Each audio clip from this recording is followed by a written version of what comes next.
Hello there, my tulips. Welcome back to my channel. It is yours truly, Bliss. Yes, Miss Bliss is in the house. So today's video is a DIY video.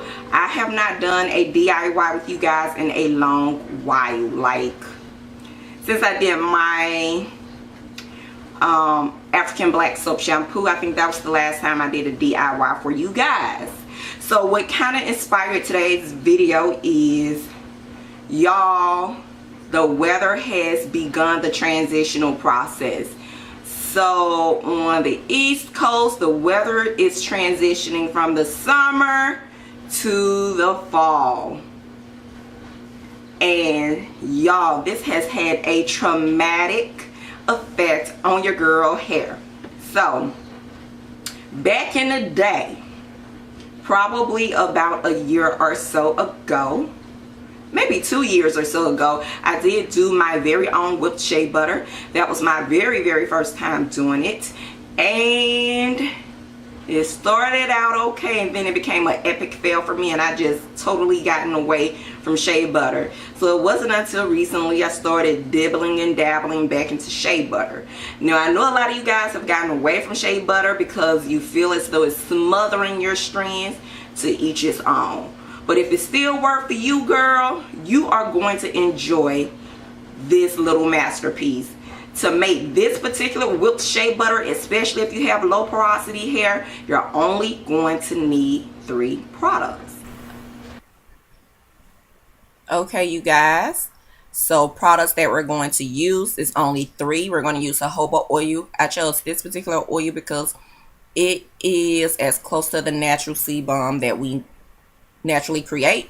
Also, I'm going to use a little coconut oil in addition to the star of the show, which is cocoa butter. That's all I need. I don't need all those other combination of oils. So let's get started. I'm starting out with a pot of water. I have my stove on high so that we can get this water boiling. So I decided to go with the double boiler method. However, you can do this in the microwave, or you can do this with a blender. So the very first time I made whipped shea butter, I did it with a blender. Now that I got my water to the temperature that I want, I'm going to take a stove safe bowl, and I'm going to start adding my products.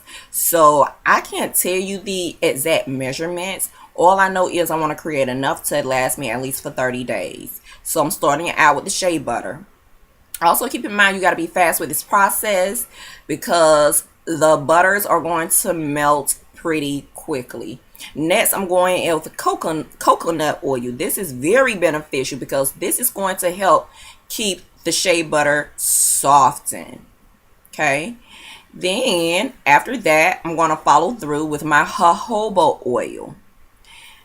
Love jojoba oil. It has no scents. None of these products have any scents, so this will not coincide with any other products that you add to your hair.